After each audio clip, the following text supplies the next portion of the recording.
오늘 함께 나눌 하나님 말씀은 마가복음 13장 1절부터 13절까지입니다. 예수께서 성전에서 나가실 때에 제자 중 하나가 이르되 선생님이여 보소서 이 돌들이 어떠하며 이 건물들이 어떠하니까.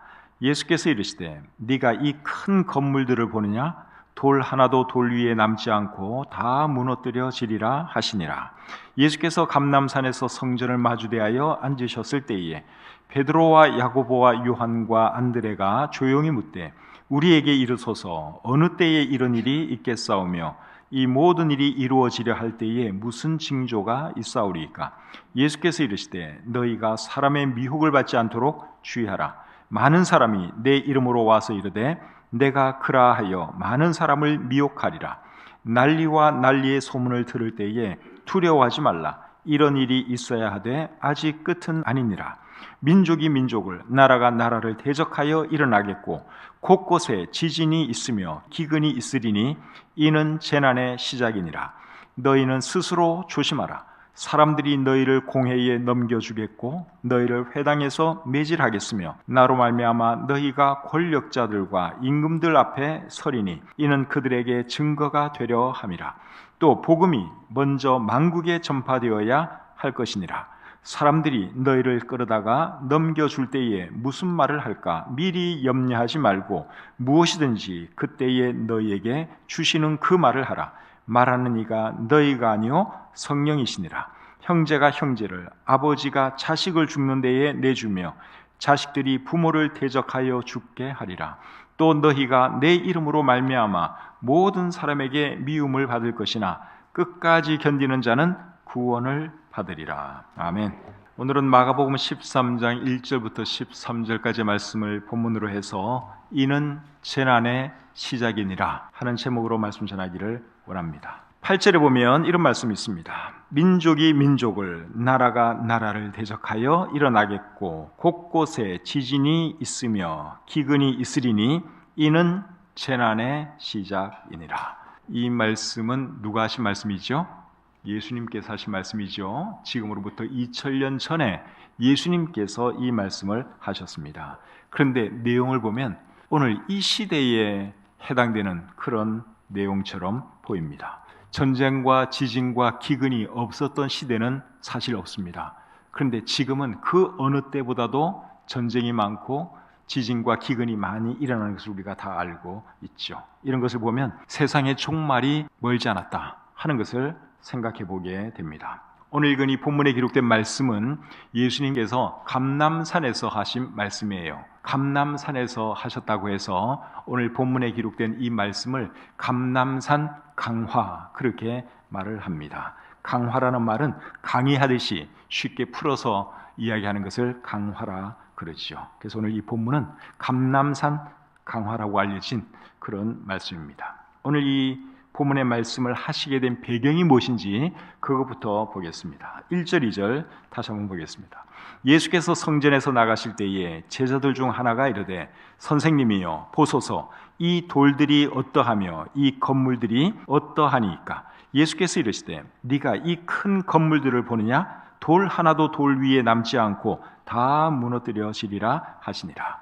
성전에서 나와서 성전 곁을 지나가면서 제자 중에 하나가 예수님에게 주님, 이 성전 건물 좀 보십시오. 얼마나 웅장합니까? 그렇게 말을 하니까 예수님이 뭐라 그랬죠? 그래, 참 웅장하기는 하다. 그런데 이 건물이 무너질 것이다. 그리고 돌 위에 돌 하나 남지 않게 될 것이다. 그렇게 말씀을 하셨습니다. 그 말을 들은 제자들은 굉장히 궁금해졌어요. 정말 그런 일이 일어날까? 언제쯤 그런 일이 일어날까? 굉장히 궁금해졌어요. 그래서 예수님에게 질문을 합니다. 3절, 4절 보겠습니다. 예수께서 감람산에서 성전을 마주대하여 앉으셨을 때에 베드로와 야고보와 요한과 안드레가 조용히 묻되 우리에게 이르소서 어느 때에 이런 일이 있겠사오며 이 모든 일이 이루어지려 할 때에 무슨 징조가 있사오리이까. 제자들이 예수님에게 두 가지 질문을 했습니다. 첫 번째 질문은 뭐죠? 언제 그런 일이 일어납니까? 하는 게 첫 번째 질문이고, 두 번째 질문은 이런 일이 일어나기 전에 어떤 징조가 있습니까? 그런 질문을 했습니다. 마태복음을 여러분들이 읽어보시면 두 번째 질문은 세상 종말에 대한 질문입니다. 마태복음 24장 3절을 제가 한번 읽어보겠습니다. 예수께서 감람산 위에 앉으셨을 때에 제자들이 조용히 와서 이르되 우리에게 이르소서 어느 때에 이런 일이 있겠사오며 또 주의 임하심과 세상 끝에는 무슨 징조가 있사오리이까. 자, 이게 같은 내용을 말하는 말씀인데요. 첫 번째 질문은 뭡니까? 언제 그런 일이 일어납니까? 언제 성전이 무너집니까? 하는 게 첫 번째 질문이고, 두 번째 질문은 세상 끝에는 무슨 징조가 있습니까? 주의 임하심과 세상 끝에는 무슨 징조가 있습니까? 이것이 두 번째 질문입니다. 첫 번째 질문에 대한 답은 누가복음 21장 20절에서 발견할 수 있습니다. 누가복음 21장 20절에 이렇게 기록이 되어 있습니다. 너희가 예루살렘이 군대들에게 에워싸이는 것을 보거든 그 멸망이 가까운 줄을 알라. 이 말씀에 의하면 성전이 언제 무너진다는 것입니까? 예루살렘이 멸망할 때, 군대들에게 포위당하고 예루살렘이 멸망할 때 성전이 무너진다 하는 것을 우리가 알 수 있죠. 그런 일은 실제로 언제 일어났는가 하면 예수님께서 이 말씀을 하시고 나서 한 40년 뒤에 AD 70년에 일어났습니다. 로마의 티도 장군이 예루살렘을 침공해서 수많은 사람을 죽였고 그 역사가들에 의하면 한 100만 명 정도가 죽었다고 합니다. 그때 성전도 완전히 무너져서 정말 예수님이 말한 대로 돌 위에 돌 하나 남지 않는 그런 상황이 되고 말았습니다. 두 번째 질문에 대한 답은 오늘 본문 5절 이하에 나옵니다. 자, 5절부터 7절까지 말씀을 제가 한번 읽어보겠습니다. 예수께서 이르시되 너희가 사람의 미혹을 받지 않도록 주의하라. 많은 사람이 내 이름으로 와서 이르되 내가 그라하여 많은 사람을 미혹하리라. 난리와 난리의 소문을 들을 때에 두려워하지 말라. 이런 일이 있어야 하되 아직 끝은 아니니라. 여기 끝이라고 하는 단어가 나오죠. 여기서 말하는 끝은 세상 끝을 말하는 겁니다. 그 다음에 8절 보겠습니다. 민족이 민족을, 나라가 나라를 대적하여 일어나겠고 곳곳에 지진이 있으며 기근이 있으리니 이는 재난의 시작이니라. 자, 이번에는 재난이라고 하는 단어가 나오는데 헬라어 성경으로 보면 진통이라고 되어 있습니다. 7년 대환란의 고통을 이제 진통으로 기록을 하고 있고 우리 성경은 이제 재난이라고 그렇게 번역을 했습니다. 그 다음에 13절을 보시면 또 너희가 내 이름으로 말미암아 모든 사람에게 미움을 받을 것이나 끝까지 견디는 자는 구원을 받으리라. 여기도 끝이라고 하는 단어가 나오죠. 여기서 말하는 끝도 세상의 끝을 말하는 거예요. 그런데 5절부터 13절까지 있는 이 말씀을 제대로 이해하기 위해서는 여러분들이 성경이 말하는 종말론에 대해서 조금 이해할 필요가 있습니다. 그래야지 오늘 이 본문이 잘 이해됩니다. 성경이 말하는 세상의 종말은 예수님의 재림과 함께 옵니다. 예수님께서 재림하실 때는 먼저 공중으로 재림하시죠. 바로 지상으로 내려오시지 않고 먼저 공중으로 재림하세요. 그때 어떤 일이 일어나는가 하면 구원받은 성도들이 공중으로 들림받는 일이 일어나요. 그것을 휴거라 그럽니다. 그리고 이 땅에서는 어떤 일이 일어나는가 하면 7년 대환란이 일어나죠. 그리고 7년 뒤에 예수님께서 이제 이 땅으로 내려오시는데 그 순간이 인류 역사가 끝나는 순간입니다. 그때 인류 역사가 끝나는 거예요. 세상의 종말이 오는 것입니다. 그런데 인류의 역사가 끝나기 전에 7년 전에 어떤 일이 일어난다고요? 7년 대환란이 시작된다고 제가 말씀을 드렸죠. 7년 대환란에 대해서 예수님이 이렇게 말씀을 하셨습니다. 마태복음 24장 21절입니다. 이는 그때에 큰 환란이 있겠습니다. 창세로부터 지금까지 이런 환란이 없었고 후에도 없으리라. 창세로부터 지금까지 이런 환란이 없었다 그거예요. 그러니까 이 환란이 얼마나 크면은 예수님께서 이렇게 말씀을 하셨겠습니까? 7년 대환란이 그렇다는 것입니다. 스바냐 1장 15절은 또 7년 대환란에 대해서 이렇게 말을 합니다. 그날은 분노의 날이요 환란과 고통의 날이요 황폐와 패망의 날이요 캄캄하고 어두운 날이요 구름과 흑암의 날이요. 어떤 날이 그렇다는 거예요? 7년 대환란이 그렇다 그 말입니다. 7년 대환란에 대해서는 요한계시록 6장부터 18장에 아주 자세하게 기록이 되어 있습니다. 이번 주간 성경 일독 본문이 요한계시록이죠. 오늘부터 아마 요한계시록이 시작되었을 거예요. 그래서 이번 주간 내내 여러분들이 이제 요한계시록을 읽으셔야 되는데, 요한계시록을 이번 주간에 읽으시면서 6장부터 18장까지 있는 내용은 7년 대환란 때 있을 일이다 하는 것을 여러분들이 의식하면서 성경을 읽으시면 훨씬 더 쉽게 요한계시록을 읽을 수 있습니다. 그래서 7년 대환란은 정말 상상도 할 수 없는 그런 고통의 시간인데, 그 기간은 7년이에요. 7년 대환란, 그 기간이 7년이라고 하는 것은 다니엘서 9장 27절에 나옵니다. 자, 다니엘서 9장 27절 말씀을 보겠습니다. 종말론을 공부할 때 제일 중요한 말씀 중에 하나가 다니엘서 9장 27절이에요. 자, 27절 제가 한번 읽겠습니다. 그가 장차 많은 사람들과 더불어 한 일해 동안의 언약을 굳게 맺고 그가 그 일해의 절반에 제사와 예물을 금지할 것이며 또 포악하여 가증한 것이 날개를 의지하여 설 것이며 또 이미 정한 종말까지 진노가 황폐하게 하는 자에게 쏟아지리라 하였느니라 하니라. 자, 여기 보니까 그라고 하는 어떤 사람에 대해서 말을 하고 있죠. 그가 장차 많은 사람들과 더불어 한 일해 동안에 언약을 맺는다, 그런 말씀을 하고 있는데, 여기서 말하는 그가 적 그리스도입니다. 그리고 한 일에는 7년을 말하는 겁니다. 예수님 믿는 사람들이 공중으로 들림받는 휴거 사건이 일어나면 이 세상은 극도로 혼란해질 거예요. 그때 한 사람이 나타나서 이 세상을 이끌어가게 되는데, 그 사람이 적 그리스도입니다. 이 사람이 처음에는 이스라엘 사람들에게 되게 잘해줍니다. 그래서 이스라엘과 평화 조약도 맺습니다. 그런데 3년 반이 지나갈 때, 그때 이 사람이 돌변해서 이스라엘 사람들로 하여금 성전에서 드리는 제사도 못 드리게 하고, 성전에다가는 자기의 우상을 만들어 놓고 그 우상 앞에 절을 하게 만듭니다. 그것이 방금 읽은 이 다니엘서 9장 27절에 들어있는 내용이에요. 중간에 보시면 가증한 것이 날개를 의지하여 설 것이다 하는 말이 있죠. 이게 뭔가 하면 적 그리스도의 우상이 성전에 세워지는 것을 의미합니다. 요한계시록 13장에 보시면 적 그리스도의 우상이 성전에 들어서는 것이 실제로 기록되어 있습니다. 요한계시록 13장 14절 15절 한번 읽어드리겠습니다. 요한계시록 13장 14절 중간부터 읽겠습니다. 끝부분부터. 칼에 상하였다가 살아난 짐승을 위하여 우상을 만들라 하더라. 그가 권세를 받아 그 짐승의 우상에게 생기를 주어 그 짐승의 우상으로 말하게 하고, 또 짐승의 우상에게 경배하지 아니하는 자는 몇이든지 다 죽이게 하더라. 여기 짐승이라고는 표현이 나오는데, 이 짐승이 적 그리스도를 상징하는 말이에요. 그래서 짐승의 우상은 적 그리스도의 우상을 말합니다. 누가 적 그리스도의 우상을 성전에 세우는가 하면 또 다른 한 짐승이 세우는데, 이 짐승은 적 그리스도의 파트너예요. 거짓 선지자가 적 그리스도의 우상을 성전에 만들어 놓고 그 우상에게 생기를 불어넣고 말도 하게 만듭니다. 그리고 사람들에게 그 우상을 경배하도록 만들죠.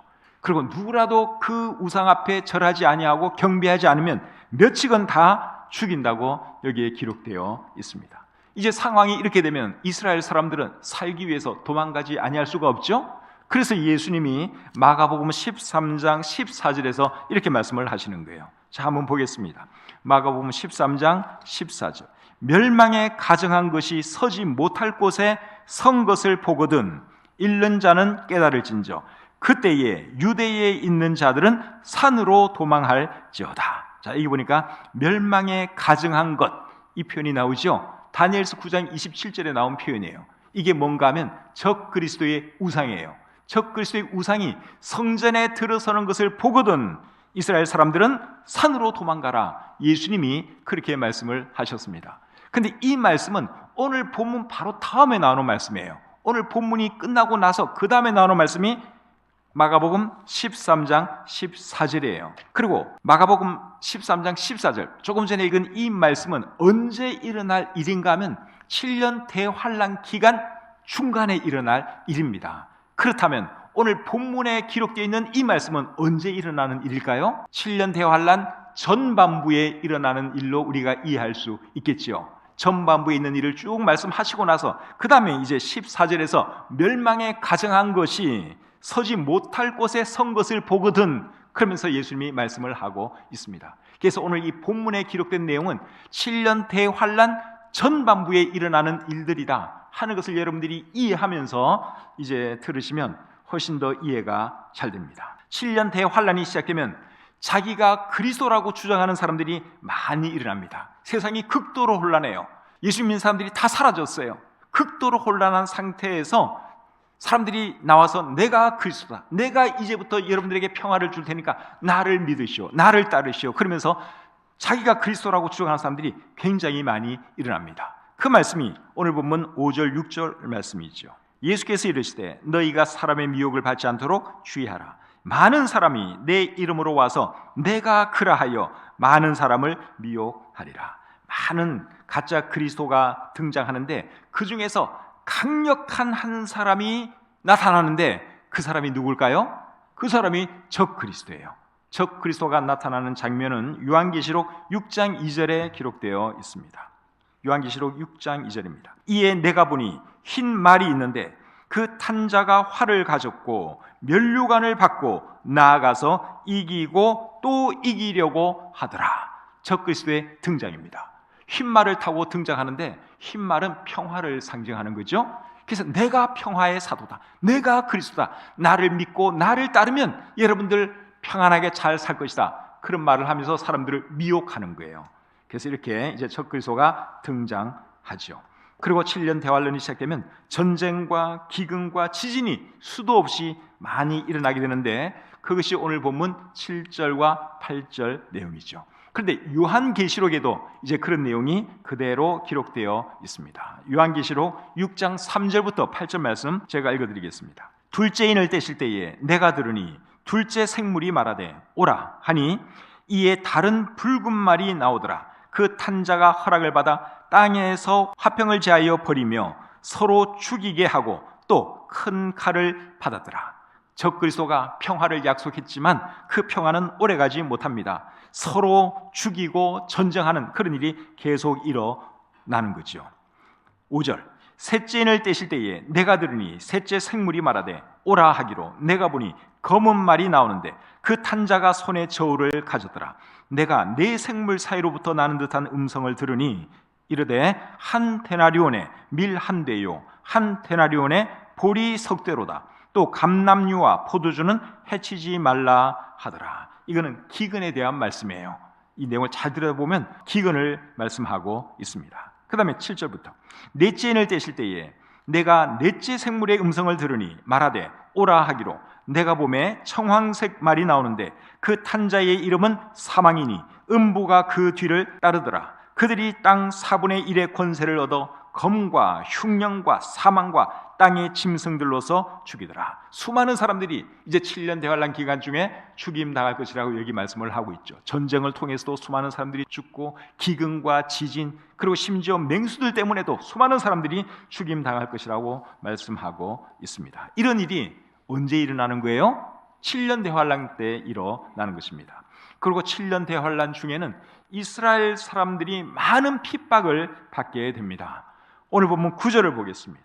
9절 너희는 스스로 조심하라. 사람들이 너희를 공회에 넘겨주겠고 너희를 회당에서 매질하겠으며 나로 말미암아 너희가 권력자들과 임금들 앞에 서리니 이는 그들에게 증거가 되려 함이라. 여기서 말하는 너희는 누구를 말하는 걸까요? 이스라엘 사람들을 말하는 거예요. 그 다음에 12절 보겠습니다.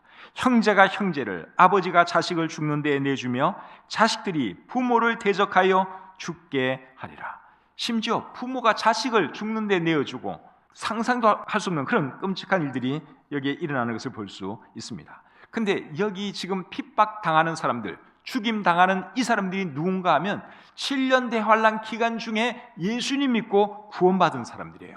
그 사람들이 이제 죽는 데 넘겨주고 사람들로부터 핍박을 당하고 끌려가고 그런 일을 당할 것이다. 그것을 여기서 말씀하고 있는 것이죠. 지금은 유대인들이 예수님 잘 안 믿죠. 지금은 극소수의 유대인들만 예수님을 믿습니다. 그런데 7년 대환란이 시작되면 그때 그들의 영적인 눈이 뜨입니다. 그리고 예수님을 메시아로 알게 되고 많은 사람들이 복음을 듣고 예수님을 영접하게 되지요.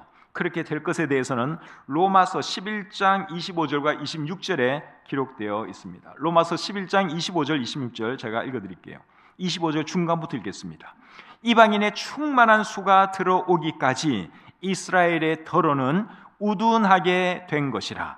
그리하여 온 이스라엘이 구원을 받으리라. 여기 보니까 이방인의 충만한 수가 들어오기까지, 즉 이방인의 충만한 수가 구원받을 때까지 이스라엘의 더러는 우둔하게 되었다, 그렇게 말씀을 하고 있죠.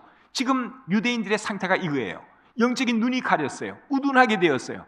아무리 성경을 보여주고 이사야 53장을 설명해줘도 그들이 예수님을 받아들이지를 않아요. 우둔하게 되어버렸어요. 영적인 눈이 감겼어요. 그런데 온 이스라엘이 구원을 받을 것이다, 그렇게 말씀을 하고 있죠. 이방인의 때가 차면 이제 그때는 복음이 누구에게 넘어가느냐? 이스라엘 사람들에게 넘어가게 되고, 그때 많은 유대인들이 예수님을 믿고 구원받게 되는 것이죠. 그때가 언젠가 하면 7년 대환란 때입니다. 7년 대환란 기간 중에 유대인들의 구원을 위해서 하나님께서 쓰시는 사람들이 있는데, 그 사람들이 누군가 하면 14만 4천 명이에요. 근데 이제 이단들은 다 자기네가 14만 4천 명이라고 얘기해요. 우리 안에 들어야지 구원받는다. 이단들은 주로 그렇게 얘기를 해요. 근데 이 14만 4천 명은 어떤 특정한 그룹을 말하는 것이 아니라 이스라엘 사람들을 말하는 것이고, 7년 대환란 기간 중에 복음 전할 이스라엘 사람들입니다. 요한계시록 7장 4절 말씀을 제가 한번 읽어드리겠습니다. 내가 인침을 받은 자의 수를 들으니 이스라엘 자손의 각 지파 중에서 인침을 받은 자들이 14만 4천이니, 14만 4천이 어느 나라 사람들이에요? 이스라엘 사람들이죠. 그래서 각 지파별로 12,000명씩 해가지고 14만 4천 명을 하나님께서 예비하셨는데, 이 사람들이 뭘 하느냐? 7년 대환란 기간 중에 복음 전하는 일을 하게 되죠. 정통 신학하는 사람들 중에도 이 14만 4천 명을 지금 제가 말한 대로 이해를 안 하고, 이거는 구원받은 사람들을 상징적으로 표현하는 거다, 그렇게 말하는 정통 신학자들도 굉장히 많이 있어요. 그런데 제가 볼 때 이 말은 실제적으로 문자 그대로 이스라엘 사람들을 말하는 거예요. 이 이스라엘 사람들이 뭘 하느냐? 7년 대환란 기간 중에 예수 그리스도의 복음을 그들 민족에게 전하게 되는 것이죠. 그래서 14만 4천 명에 대해서 어떤 이단들이 뭐라 그러면, 여러분 그게 미혹당하지 마시길 바랍니다. 이스라엘 사람들이에요. 이스라엘 사람들이고 이스라엘 사람들에게 주로 복음 전할 사람들입니다. 그런데 7년 대환란 기간 중에 예수님 믿게 될 이스라엘 사람들에게는 무엇이 다릅니까? 핍박이 따르게 되죠. 그것이 오늘 본문 9절과 12절이 말씀하는 내용입니다. 그런데 12절 내용을 보면 형제가 형제를, 아버지가 자식을 죽는 데에 내주며 자식들이 부모를 대적하여 죽게 하리라, 그렇게 말을 하고 있는데, 세상에 어떻게 이런 일이 일어날 수 있을까? 아무리 핍박을 해도 어떻게 가족을 죽게 만들 수가 있을까? 그렇게 여러분들이 의아해 하실 수 있는데, 여러분 그때는 누가 통치하는 세상입니까? 적 그리스도가 통치하는 세상이죠. 적 그리스도는 북한의 김정은보다 10,000배 정도 더 악한 사람이라고 보시면 돼요. 그렇기 때문에 이 사람이 통치하는 세상에서는 이런 일이 얼마든지 일어날 수 있습니다. 이슬람교를 믿는 나라에서는 오늘날에도 여러분 명예살인이라 그래가지고 가족이 가족을 죽입니다. 딸이 이슬람 교리를 위배하면 아버지가 자기 집안의 명예를 지키기 위해서 딸을 죽여요. 오빠가 여동생을 죽여요. 실제로 이슬람 국가에서 이런 일들이 일어나고 있어요. 그것을 그들은 명예살인이라 그럽니다. 명예를 위해서 죽이는 거예요. 가족을 죽이는 거예요. 근데 여러분 7년 대환란 기간 중에는 그런 일이 수도 없이 많이 일어나는 것이죠. 적 그리스도가 예수 믿는 사람들을 가만히 놔주지를 않습니다. 가족 중에 한 명이라도 성경을 읽는다든가 예수님을 믿었다든가 그러면 그 사람만 잡아 죽이는 것이 아니라 잘못하면 다 잡아 죽일 수가 있어요. 그래서 이제 이런 일이 실제로 일어나는 것이죠. 소위 말하는 명예살인이 일어나는 것입니다. 그래서 아버지가 자식을 죽는데 내줄 수 있는 것이고, 어머니가 딸을 죽는데 내줄 수 있는 것이고, 이런 비극적인 일이 일어나는 것이죠. 그래서 7년 대환란 기간은 이스라엘 사람들에게 구원의 기간이기도 하지만 동시에 고통의 기간입니다. 그래서 예레미야 30장 7절에서 이렇게 말씀하고 있습니다. 슬프다 그날이여, 그와 같이 엄청난 날이 없으리라. 그날은 야곱의 환난의 때가 되미로다. 그러나 그가 환난에서 구하여 냄을 얻으리로다. 그날은 야곱의 환난의 때라 그랬는데 그날이 어느 날을 말하는 걸까요? 7년 대 환난을 말하는 거예요. 그 7년 대 환난이 야곱의 환난의 때라 그랬어요. 여기서 말하는 야곱은 이스라엘을 말하는 것이죠. 그런데 그가 환난에서 구하여 냄을 얻는다, 또 그렇게도 말을 하고 있죠. 이 말은 그들에게 육체의 고통이 없을 것이다, 그들에게 핍박이 없을 것이다, 그 말이 아니라 그들이 예수님 믿다가 설령 죽는다 해도 그들은 천국에 갈 것이다, 그 말이에요. 오늘 본문 13절에도 보시면 이렇게 기록되어 있습니다. 자, 13절 보겠습니다. 또 너희가 내 이름으로 말미암아 모든 사람에게 미움을 받을 것이나 끝까지 견디는 자는 구원을 받으리라. 여기서 말하는 구원을 받는다 하는 이 말의 의미도 영혼의 구원을 받는다. 육신은 죽임 당해도 영혼은 천국에 간다, 그 말이죠. 그때 예수 믿는 사람들 상당수가 다 죽임을 당합니다. 죽임 당해도 그들은 이미 영혼이 구원받았고 죽는 즉시 그들은 천국 가는 것이죠. 그리고 이 7년 대환란 기간 중에는 유대인들뿐만 아니라 사실은 이방 사람들도 예수님 믿을 수 있습니다. 오늘 보면 10절을 보겠습니다. 10절에 보시면 또 복음이 먼저 만국에 전파되어야 할 것이니라. 복음이 어디에 전파된다고요? 만국에. 만국은 이방 나라 모든 나라를 말하는 것이죠. 그래서 14만 4천 명을 통해서 일단 시작은 유대인들부터 복음을 전하게 될 거예요. 그리고 그들이 또 나가서 복음을 전하게 되어서 누구라도 사실 예수님 믿기로 하면 구원받는 그런 역사가 일어나게 되는 것이죠. 그런데 7년 대환란에 이방인들이 예수님을 믿으면 또 어떻게 될까요? 그들도 죽임을 당하죠. 그때는 적 그리스도에 의해서 살아남을 수 있는 사람이 거의 없습니다. 예수 믿기만 하면 다 죽임 당하는 거죠. 그래서 요한계시록 7장에 보시면 이제 예수님 믿고 구원받은 그 이방인들이 죽임 당해서 하나님 앞에 서 있는 모습이 나옵니다. 요한계시록 7장 9절 10절 보겠습니다. 이 일 후에 내가 보니 각 나라와 족속과 백성과 방언에서 아무도 능히 셀 수 없는 큰 무리가 나와 흰 옷을 입고 손에 종려가지를 들고 보좌 앞과 어린 양 앞에 서서 큰 소리로 외쳐 이르되 구원하심이 보좌에 앉으신 우리 하나님과 어린 양에게 있도다 하니. 자, 여기 보니까 각 나라와 족속과 백성과 방언 이런 표현이 나오죠. 이거는 이방인들을 말하는 표현이에요. 14만 4천 명에 대한 말씀을 하고 나서 이제 이런 말씀이 나오고 있습니다. 근데 이 이방 사람들이 어디에 있는가 하면 흰 옷을 입고 보좌 앞과 어린 양 앞에 서 있다고 말씀하고 있어요. 이 사람들은 죽은 사람들입니까? 살은 사람들입니까? 죽은 사람들이에요. 순교당한 사람들이에요. 순교당해서 흰 옷을 입고 보좌 앞과 어린 양 앞에 서서 하나님을 찬양하고 있다고 여기 말씀하고 있죠. 그래서 7년 대환란 기간 중에 주로는 유대인들이 구원받을 거예요.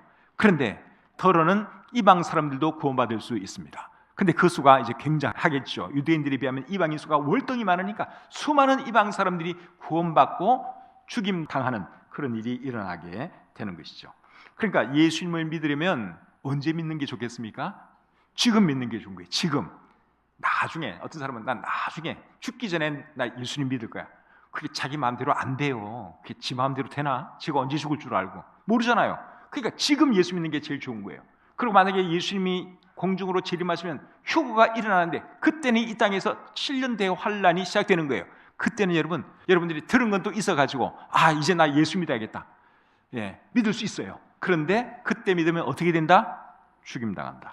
그러니까 지금 믿는 것이 1000번 만번 낫다 하는 것이죠. 미루고 있는 분들 계시면 여러분 더 이상 미루지 말고 오늘 예수님 확실히 영접하고 돌아가시기를 바랍니다. 7년 대환란 기간 중에 핍박받고 죽임당할 사람들 생각하면 참 마음이 아픈데요, 그들에게 위로되는 말씀이 오늘 이 본문에 나옵니다. 자, 11절을 보겠습니다. 사람들이 너희를 끌어다가 넘겨줄 때에 무슨 말을 할까? 미리 염려하지 말고 무엇이든지 그때에 너희에게 주시는 그 말을 하라. 말하는 이는 너희가 아니요 성령이시니라.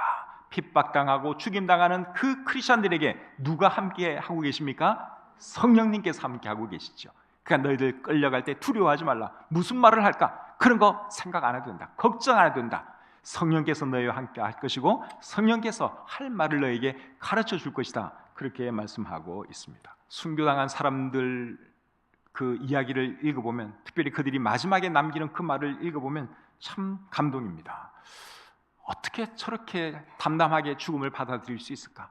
나라면 저렇게 할 수 있을까? 당장 내 목에 칼이 들어오고 나를 갖다가 불 속에 집어넣는다 그러면 나도 그들처럼 그렇게 할 수 있을까? 솔직히 말해서 자신이 없어질 때가 많습니다. 그런데 그 순교자들이 정말 죽음 앞에서 두려워하지 않고 순교의 길을 걸어갈 수 있었던 것은 그들에게 누가 함께 해주셨기 때문이에요?